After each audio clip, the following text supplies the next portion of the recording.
Hello and welcome to the Haaretz Podcast. I'm Alison Kaplan-Summer in Tel Aviv. Israelis and Palestinians have become used to moving between despair and hope over the course of the Gaza war. As the conflict drags on, and with it the growing tremendous loss and suffering, despair grows and hope seems more of a distant glimmer than ever. This week, we have all been doing our best to grab on to some amount of hope, coming in the form of President Donald Trump's proposal for ending the war.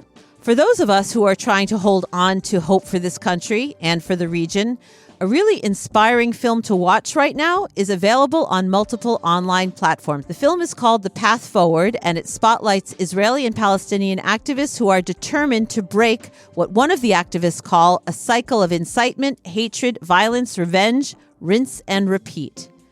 The film offers alternative and nuanced views and perspectives, views that are so missing from the public square right now. The short film was co-directed by a Jewish American award-winning documentary maker, Julie Cohen. Her film on Ruth Bader Ginsburg was nominated for an Academy Award and won an Emmy Award. And Mo Husseini, a Palestinian American filmmaker and entrepreneur. My conversation about the film with Julie and Mo is coming up.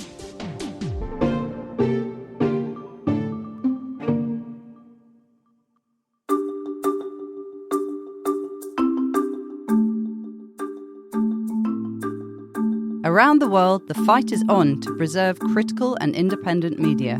Haaretz, Israel's oldest newspaper, upholds its long tradition of accurate, committed, and incisive journalism, refusing to bend its reporting to pressure from any government or leader. A digital subscription to Haaretz gives you up-to-the-minute news and analysis in English from journalists who live Israel's reality and are committed to covering the Middle East and its global repercussions. At the same time, your subscription supports the cause of a free press that holds the powerful to account in Israel and around the world. I invite you to become a subscriber to Haaretz now. Just go to Haaretz.com and use the code Haaretz10, that's Haaretz with the number 10, for 10% off an annual subscription.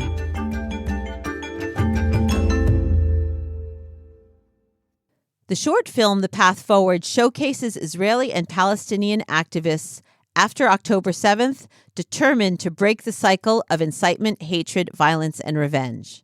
Among the activists highlighted in the film is Maoz Inon, whose parents were killed on October 7th in their kibbutz on the Gaza border.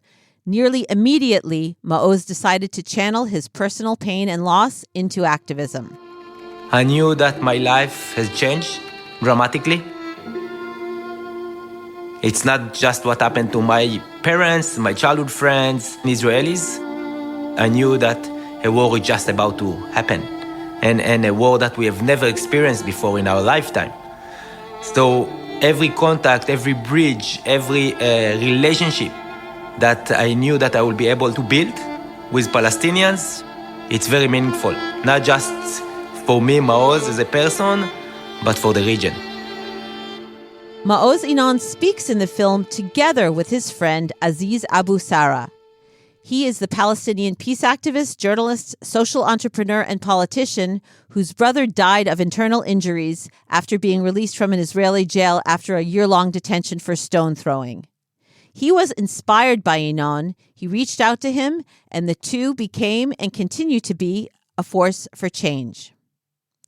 Another pair in the film that is featured is Sally Abed and Alon Lee Green of the Palestinian-Israeli organization Standing Together, who also immediately stepped forward with an alternative message right as Israel was gearing up for war. Here's what Abed had to say in the film. If we are not able to grieve the loss of our humanity together, we will never be able to imagine a future together, plan a future together. People are so much better than our government, and people are so much better than our reality. And all we need to do is to give them a new idea, a new goal, a new alternative, and to organize them around it so they can work towards it. And I know it sounds simple and naive. It's a very, very hard task, but it's possible. It really is possible. This is only a taste of the voices advocating for hope and change in the film The Path Forward, which was directed by my guests, Julie Cohen and Mo Husseini. Julie and Mo, welcome to the podcast, and thank you so much for agreeing to come on and talk to me. Hi, Alison. Thank you so much, Alison, for having us. You two made this film fairly early on in the Gaza conflict during the first year. And because it's short, you turned it around really quickly. And so it premiered and it made the festival circuit a year ago on the first anniversary of October 7th. But now it's available for everyone to watch. And that's why I wanted to have you here as the second anniversary of October 7th approaches. Your film is now widely available to the public online on streaming services.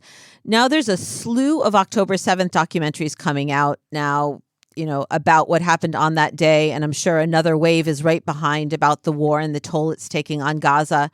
I wanted to ask you both what drew you to this particular angle, amplifying voices of hope, these pairs of Israeli and Palestinian activists who are working together.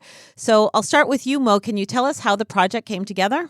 The project really is Julie's brainchild in a lot of ways. Julie had reached out to me. I had written some stuff and it had gotten some traction, and Julie had reached out for us to just connect, and we started talking. And I think we both realized very quickly that we diagnosed the same problem, really, which is that media around us, both pro-Palestinian and pro-Israeli, really seems to focus on people who throw gasoline on the fire and not...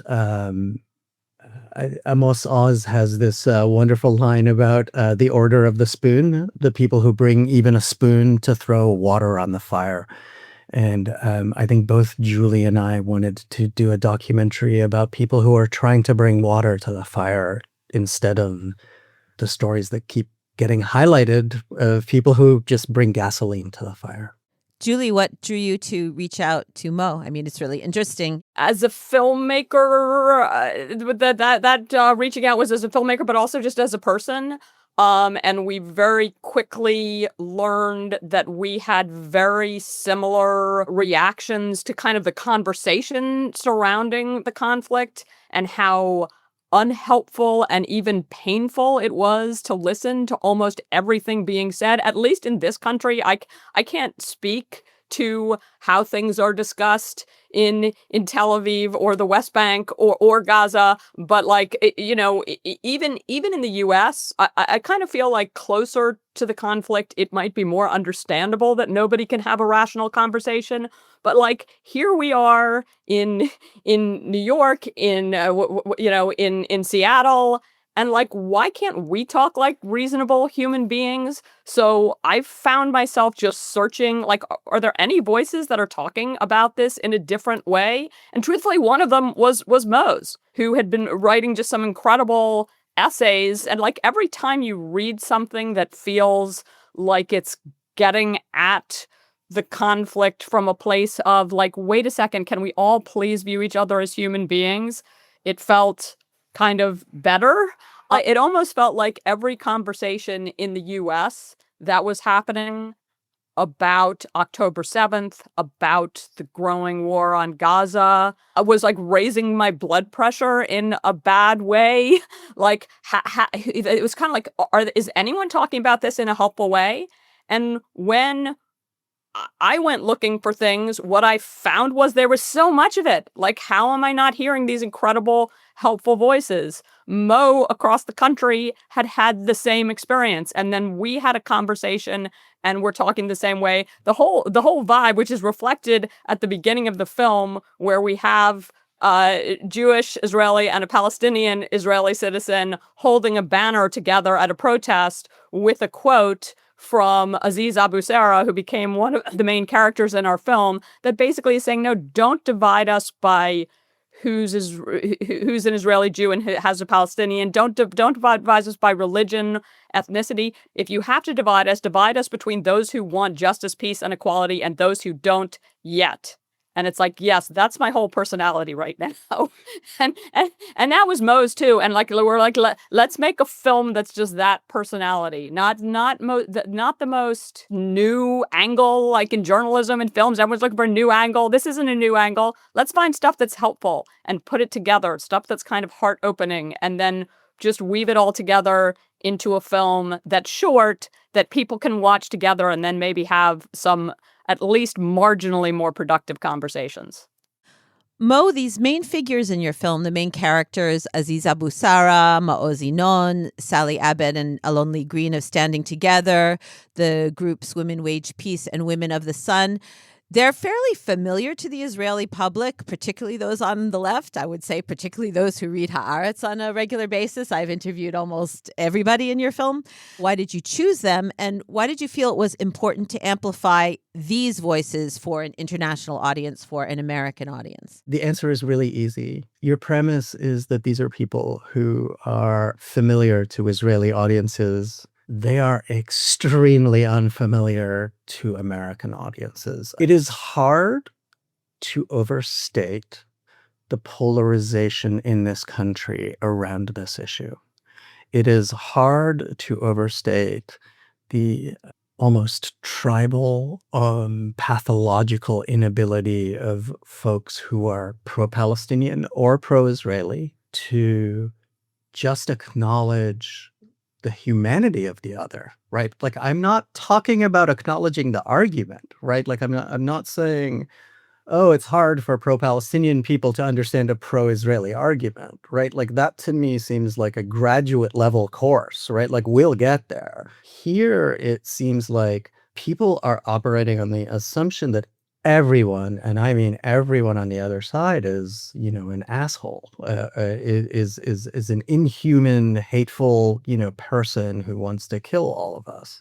And I think that when I look at people like Sally, like Alon Lee, like Maoz, like Aziz, when I look at them, I think for both me and Julie, it was abundantly clear, like, these people who have lost so much on a deeply personal and deeply impactful level to them are still able to find a way to talk to each other. It's very confusing to look at Americans who have lost nothing, sitting on the pro-Palestinian side or the pro-Israeli side, and being unable to have a dialogue. Once again, I'm not even saying agree. It's way beyond. Like, it's way before agree. People are unable to talk, and I think that we wanted to highlight folks who were talking, because I think if you watch the documentary, you realize very quickly we don't offer solutions. We're not telling people what the final answer needs to be. We're trying to highlight a path to solutions. That's it.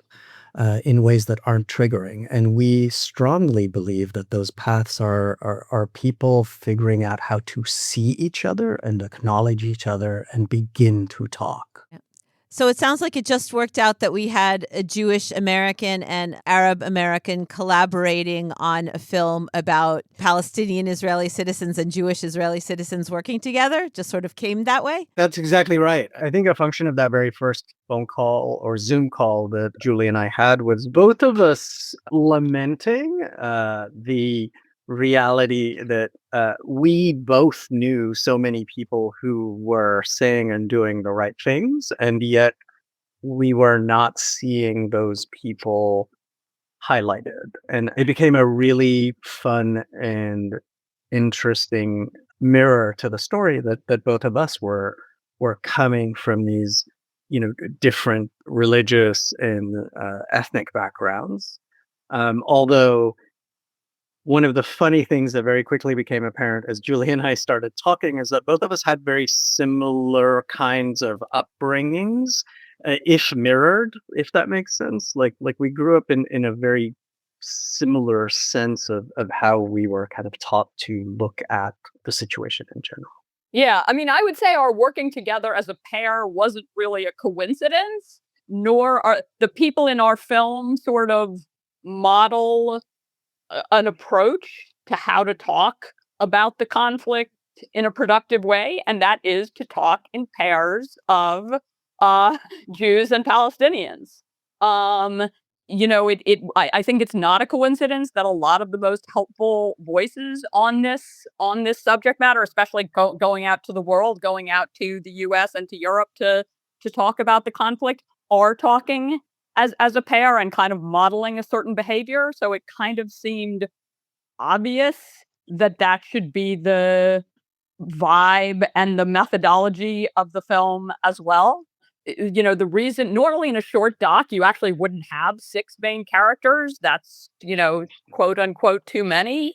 But it seemed really important to us because we noticed that to the extent that these pairs get some media coverage in the US, and they do, it's just that it's always kind of superseded by the coverage of rage and violence. But to the extent they're getting coverage, the coverage was always like the introduction invariably would be like, oh my God, there's an Israeli Jew and a Palestinian and they're talking to each other. This is nuts. This is insane. This is the craziest thing we've ever seen.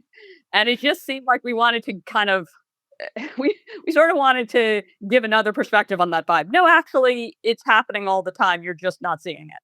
I want to ask both of you. There was the state of the conflict when you began filming this project in the March after October 7th. And then there was the state of things on the 1-year anniversary of October 7th when it was first released. And now on this wider release, we're approaching the 2-year anniversary. Did you ever imagine this would still be happening? And what I really want to know is if you knew how the situation would continue and arguably significantly deteriorate, as the awful, terrible body count gets higher and higher, and the hostages have now been in captivity for 2 years.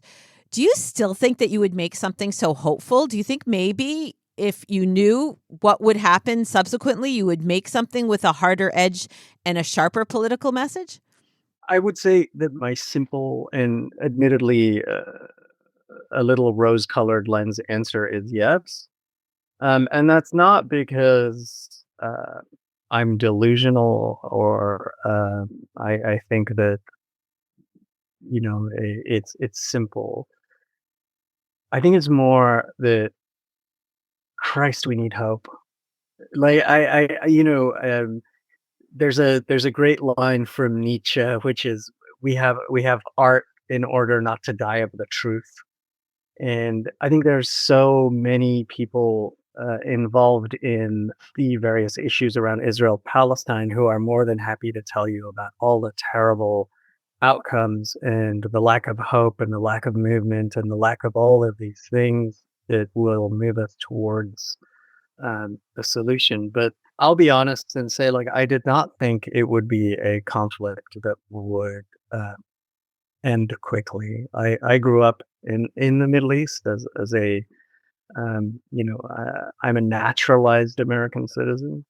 I learned long ago that optimism is an expensive commodity in the Middle East. And I want to make sure, I think that the work I do at least pushes hope, pushes optimism. There's plenty on the market if you want to be pessimistic and if you want to sit there and go, a pox on both their houses. They've been fighting for centuries. They'll continue to fight for centuries. Screw it. Let's go watch a Disney movie. Sally in our film has a lovely line where she says, cynicism is a privilege. And at least for me, I would 100% reject that privilege were we making the film knowing that it would last 2 years. I still want to be an advocate for hope. Absolutely, I still want to be an advocate for hope. We started making this film much closer to October 7th. I think the film could be harsher on Israel. We were trying to make a film that we could get people in the door for, but like people from all walks of life, but American Jews not open to the message of Palestinian humanity, of whom there are too many. And I think the film still serves that function, and I still think it's still an incredibly important function.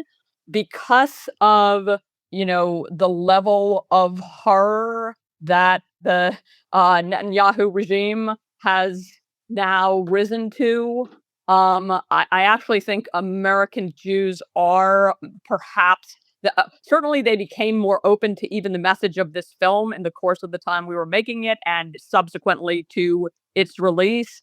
Some of the things it shows have become much more common. Like when we first saw the footage of protesting Israelis silently holding photos of Palestinians, particularly children killed in the conflict, I still find that an incredibly powerful message. I actually have subsequently seen some incredible photos of Palestinians in Gaza holding photos of Israeli hostages. I think that kind of message is still incredibly resonant, and it does feel heartening to see more of it.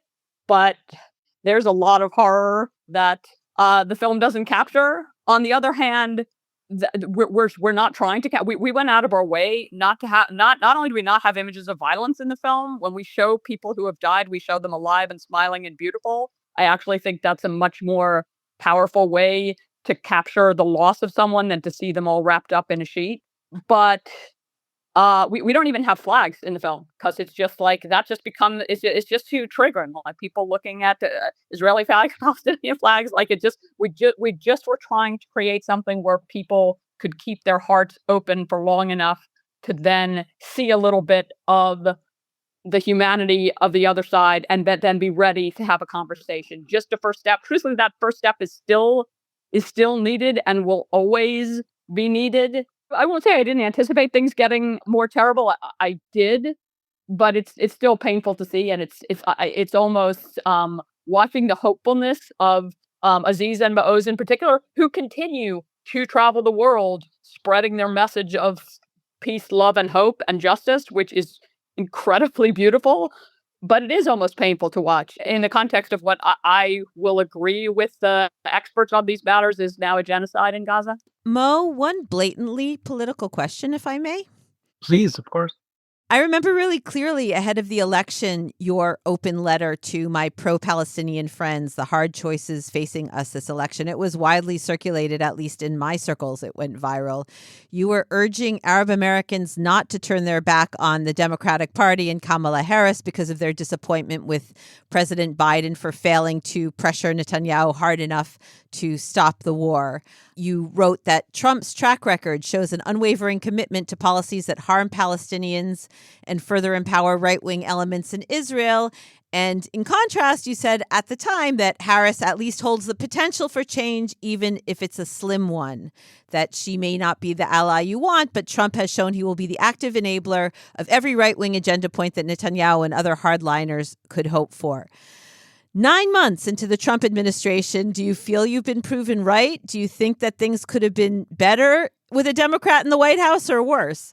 I think the last election, at least from my perspective, the last election where a Democratic candidate will be able to be neutral, if that makes sense, about Palestinian rights. I do think I've been proven right. Like, especially when you look at the book and that Vice President Harris just early released, she was struggling, I think, with some of Biden's beliefs and policies and pronouncements and his, I think as she put it, his inability to show empathy for Palestinians in the same way that he was showing it for Israelis.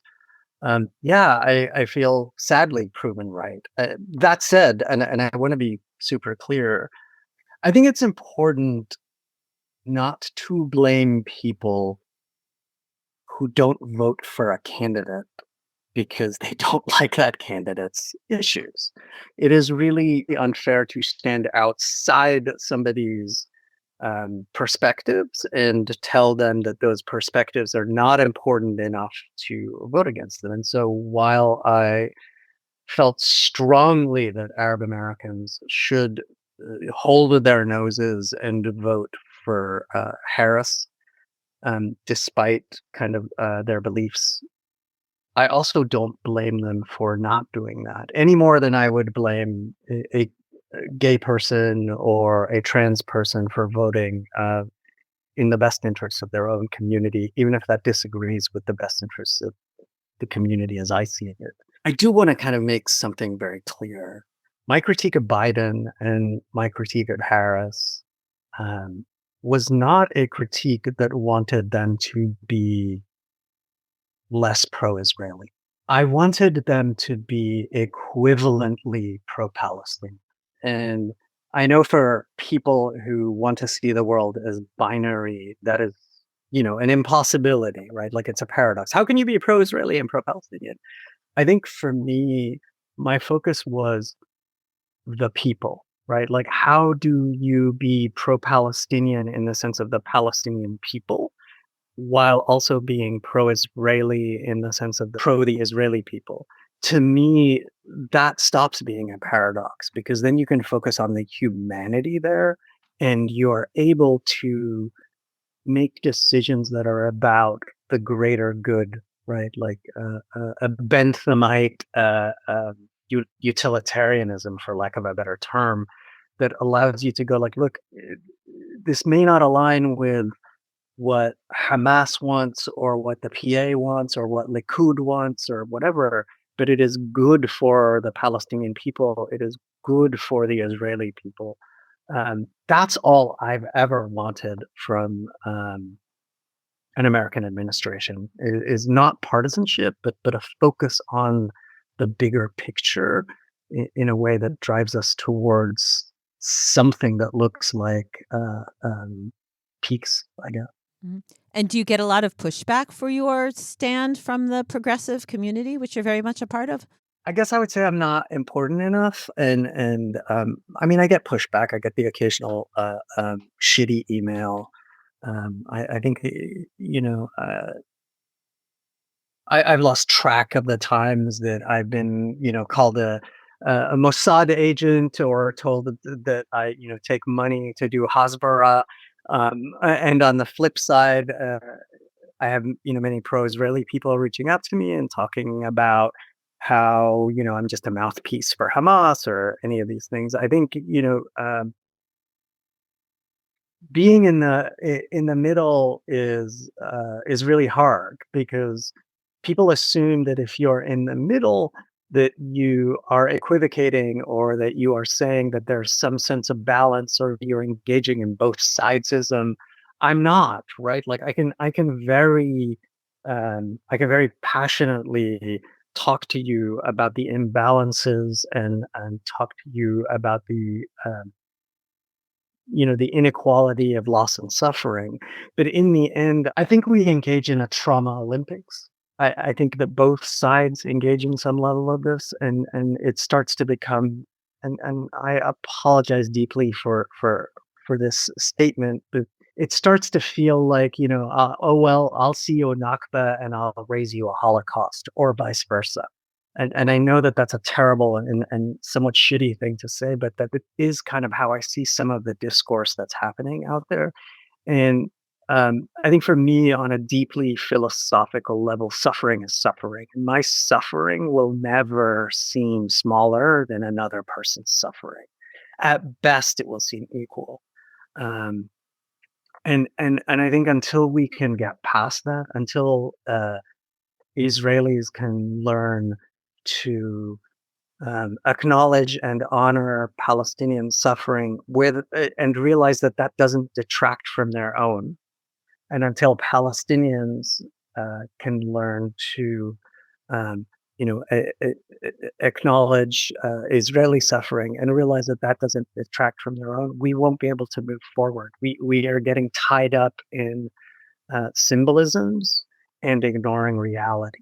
Finally, I wanted to ask, one of the advantages of talking to you about a film that's not brand new is that you've seen and heard the responses to it, and spent a lot of time on the road over the past year or so promoting the film and talking about Gaza. So I'm interested, I'll start with you, Julie, in what you've learned about what is happening on the ground among the American public, probably among a lot of Jewish communities, since you've probably screened it to them, regarding what's happening in Gaza. And I'm also interested in how the Trump presidency, the Trump era, has changed or affected, in your opinion, the way that people are viewing and framing this, both in terms of Gaza itself and the conflict, but also in terms of the message of trying to bring these two warring extremes together? The lessons are now a little bit applicable in the United States as well, right?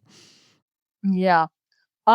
Yeah, well, on the question of screenings of the film, I would say the reactions to it have been what we've hoped. We've done a lot of screenings that have had a fairly diverse collection of audiences, and it does seem like it creates space, as the young people like to say, for having a more helpful conversation on these issues, which was really what we were trying to do. So it feels kind of good in that sense. I would say over time, both because of how horribly things have unfolded in Gaza and because of we're now dealing with the Trump presidency, that a fairly significant percentage of the Jewish American population who is an audience for our film, which is to say Jewish Americans who are, at least in theory, are open to the notion of hearing from a Palestinian without being overtaken by hatred. So there's a slice that's sort of just not going to come to our screenings. But of the majority who would come to see our film, I would say there's been a general sort of movement to the left.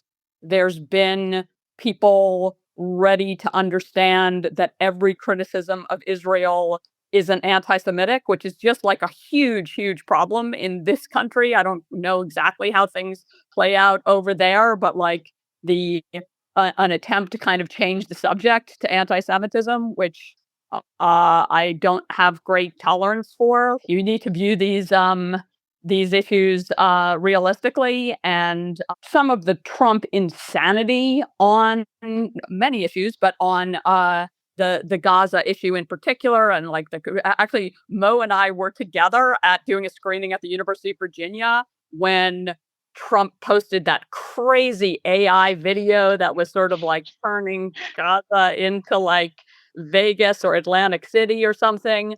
Uh, I think there's a pretty broad base of of Jewish Americans in particular, and Americans generally, who look at that and say WTF, this is this is insane, this is not human, this is unhelpful, how do I stand up against this? So in that sense, maybe that leaves people feeling where Mo and I were feeling a year and a half ago, of oh, wait a second, is there another conversation about this? Can I are there some helpful voices that maybe I could listen to? It's actually hard to characterize anything that has happened in the past year in Israel, in the West Bank and Gaza, or in the United States as good news. There's just I don't see it. But I guess if I were to look for good news, and this absolutely applies in Israel as well, the waking up of a lot of people saying I need to stand up against this authoritarian insanity, that is happening. It certainly is happening in your country. It's happening in ours too, even if you're not seeing enough of that on the news. And hopefully it will continue to happen in greater numbers in a way that would be helpful. As Mo was getting to be pro-Israel doesn't mean you can't be pro-Palestinian. I think everyone in our film would say, no, maybe the way to be pro-Palestinian is to be pro-Israeli Jews. Maybe the way to be pro-Israel is to be pro-Palestinian. Maybe we need to completely redefine how we look at what is pro. Yeah, 100%. I personally call it the Middle East Cohen, and in the Buddhist sense of it, like a Buddhist Cohen. I think the fundamental complication is that Israelis absolutely have to understand one thing, and that one thing is that they will never, and I mean never, they will never have security and safety and freedom until that Palestinians have safety, security, and freedom. And I think the absolutely critical thing for Palestinians to understand is that they will never have safety, security, and freedom until they give that to Israelis. This is the part that makes this so hard, is that in order for us to move forward, both sides have to understand that they are tied together. There's a movie that I saw when I was in college called Greed. It's an old black and white film. It's like a jillion years old. And the last scene is two men who are handcuffed to each other fighting in Death Valley. And one of them finally kills the other and realizes that he's dead too because they're handcuffed together. There's a handcuff logic to this conflict. No amount of wishing on the Israeli side will make the Palestinians disappear. No amount of wishing on the Palestinian side will make the Israelis disappear. My argument, such as it is, there's only really one option. And that option is that one way or another, we have to figure out a way to live together in a land that, let's be honest, it does actually have enough room for all of us. And we have to do that in a way that doesn't break the other, that allows the other to continue to be proud of who they are and what they stand for, and to realize that someone else's existence and pride and security do not preclude mine. I'm seeing a little bit more of that. I'll be honest and say that one of the, I think, concerning outcomes that potentially is not seen in Israel is that I'm seeing a greater move away from two-state on the pro-Palestinian side. I think the lack of movement, the lack of acknowledgement, Netanyahu and the right wing and their focus on absolutely stopping forward motion in every possible way and precluding the ability to come to kind of anything like two-state has meant that for a lot of Palestinians and pro-Palestinian people, the response is like, fine, you're not going to give us two-state, then we want one state. And I think people should be, kind of open-eyed about what that means for them, and the reality that each side pushes the other into a reaction. And those reactions are not always things that we want or need or think are positive. Well, if we want a positive outlook in these really, really depressing times, I recommend watching your film. We'll put in the show notes a link to how to watch it online. Mo Husseini and Julie Cohen, thank you so much for coming on the podcast and talking to us and creating a film that is a little ray of hope in some very, very dark times. Thank you, Allison. Thank you so much, Allison. And just a shout out. Thank you so much, Haaretz. You're one of the few outlets that keeps me sane. And that's it for this episode of the Haaretz Podcast. Thanks to my guests, Julie Cohen and Mo Husseini, and to producer Dan Brumer and editor Nara Malkin. If you want to continue to listen to the podcast, make sure you never miss an episode. Please subscribe to us on Apple or Spotify or wherever you get your podcasts. And if you're so inclined, leave us a 5-star rating, and that way more people can find us. And to keep up with all the latest news on Israel, the Middle East, and the Jewish world, don't forget to subscribe to and follow Haaretz.com. I'm Allison Kaplan-Summer, and until next time, shalom from Tel Aviv.